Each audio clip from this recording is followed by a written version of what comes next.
Hi, everybody. This is Paul Garrard. I'm a student loan consultant working with the American Dental Education Association, ADEA. Welcome to dental school as a member of the class of 2024. This short module is on some important information for you about how to actually finance your dental education. In this short module, we'll take a look at cost considerations. We'll take a look at smart budgeting and how that can lead to responsible borrowing during dental school and responsible repayment after you graduate from dental school. We'll take a quick look at the national figures on dental school debt and give you an idea about what kind of student loans you may have in your student loan portfolio when you graduate from dental school. We're going to give you a quick preview of repayment strategies. What are your colleagues who've already graduated from dental school? How are they paying back their student loans? And we'll close this up with some action items and some resources to help you along the way. Now, in terms of cost considerations, your financial aid office will provide for you every single year a financial aid budget, also called a cost of attendance. This is an extremely important number because it represents the maximum amount of financial aid you can get from all sources combined each year. Now, you'll notice that within that budget, there are some things that are under your control: room and board, transportation, personal expenses. So when you're devising your budget, look at the things you have control over and don't obsess about things you have no control over, like tuition and fees. Once you find out what the monthly living allowance is in your financial aid budget, commit to living at that amount or below that amount, as that will help reduce your borrowing.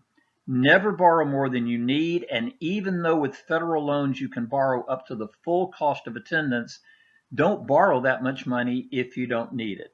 And finally, be sure you talk with your financial aid office if you are considering taking out a private loan. Now, a quick follow-up to the previous slide. If you make poor budgeting decisions during dental school, perhaps you're living above that monthly living allowance, you may be forced into a repayment plan after graduation that you really don't want, because your first priority has to be paying down your consumer debt. The flip side of that is if you borrow under your monthly living allowance, maybe you start out by not borrowing your full cost of attendance, you preserve the option for later if you need to, and you delay the start of interest accrual. Because two of the loans that many of you will be borrowing, the direct unsubsidized loan and direct plus, they accrue interest as soon as the loans are dispersed. And lastly, if you don't track your loans every year, you're going to be looking at possible sticker shock when you have your senior loan exit interview. Now, these are some national figures for dental school graduates who have educational debt. These are for the class of 2019. And once again, folks, these are for indebted borrowers only. The average was around $292,000 for graduates in the class of 2019, and you see the numbers for public and private schools as well. You'll notice that around 19% of the graduates had debt less than $200,000, but you do see a high percentage, 39%, who had debt greater than $300,000. So once again, the average for the class of 2019 was around $292,000. Now, this is a listing of some of the different loans you may have in your student loan portfolio as you go through dental school and then graduate. Federal direct unsubsidized loans, federal direct plus loans, campus-based loans. These are loans where the school serves as the lender, and also private loans. Now, note that we've highlighted direct unsubsidized and direct plus loans, and the reason for that is these two loans make up the bulk of, if not all of, the student loan portfolio for many dental school graduates. So let's take an in-depth look at each one of these two loans. Now, the direct unsubsidized loans, sometimes called Federal Stafford, this is somewhat of a foundation loan for dental school students. You can expect to borrow the direct unsubsidized loan if you're going to need loan assistance for dental school. $40,500 is the annual limit. Many dental schools will prorate that amount up slightly based on the budget duration in your cost of attendance or financial aid budget, you can speak with your financial aid office about that. These loans carry fixed interest rates, and the rates change on new loans every July 1, and then they are fixed for the life of the loan. That simply means if you have a direct unsubsidized loan each year of dental school, in all likelihood, they will each have a different fixed interest rate. These loans come due 6 months after graduation because they have a 6-month grace period. The lender is the federal government, hence the word direct. These loans come directly from the federal government. You sign a master promissory note with them, but they assign the servicing of the loan to a third party called a loan servicer. These are organizations like Navient, Nelnet, Great Lakes, Fed Loan Servicing, Cornerstone. There are several others. So once again, your lender is the federal government, but you will be working with a loan servicer, and you should have the same loan servicer for all of your loans in dental school. Because this is a federal loan, there are multiple repayment provisions available, and this loan is eligible for forgiveness and also eligible for forgiveness through the Public Service Loan Forgiveness Program. We have modules on the ADIA site that will give you information about the repayment provisions on direct unsubsidized loans and also forgiveness provisions and information on public service loan forgiveness.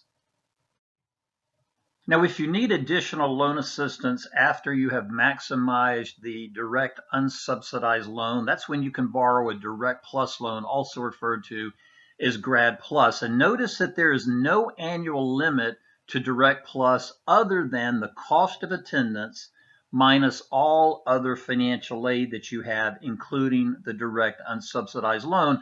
But a reminder, as we said earlier, just because you can borrow up to the full cost of attendance with a Direct Plus loan, that doesn't mean you have to. Don't borrow that much if you don't need that much money.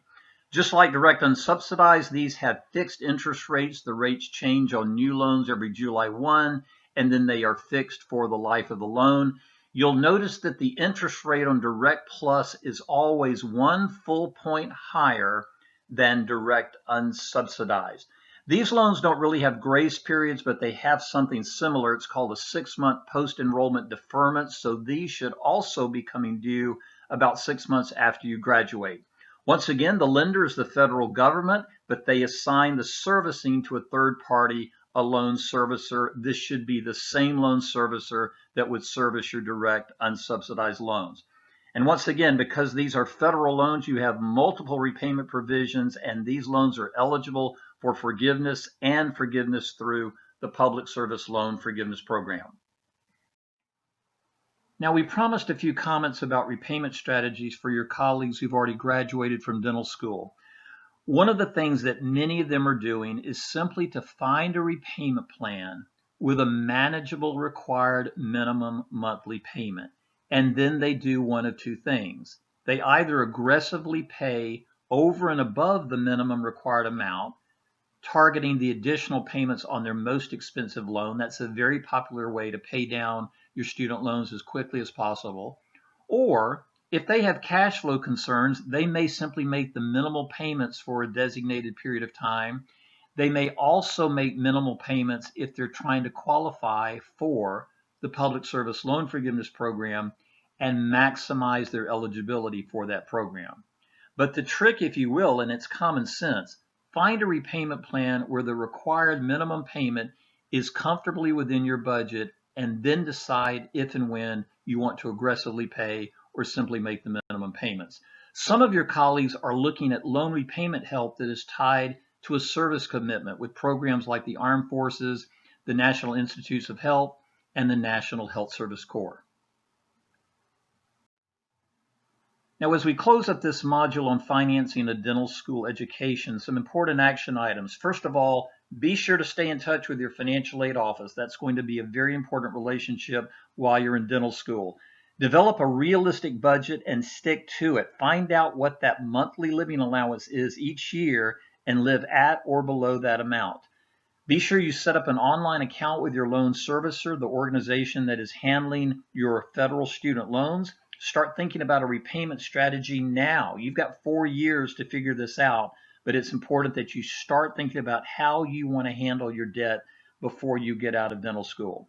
Use the AAMC ADIA Dental Loan Organizer and Calculator to help track your loans and your future payments. We're going to show you that website on the next slide. So some important action items for you. And finally, some resources that may help. Certainly your financial aid office. We'd encourage you to work carefully with them, as once again, you're going to have a relationship with them for 4 years as you're seeking financial assistance for your dental school education. The AAMC ADIA Dental Loan Organizer and Calculator that we call DLOC is available at adia.org/DLOC. It is absolutely free for 7 years. It is a terrific way to keep track of your debt and to estimate payments along the way, including adjusting the payments based on your career plans, specifically whether or not you're going to do advanced dental education. A terrific resource, DLOC. We encourage you to use that. Your loan servicer's website, once again, once you take out your very first loan, you will be assigned a loan servicer. Be sure that you track your loans on their website. And federal student aid at studentaid.gov is also a resource you may want to take a look at. On behalf of the American Dental Education Association, congratulations on your matriculation into dental school as a member of the class of 2024. Best wishes and good luck to you as a dental school student, and certainly best wishes to you in your dental careers.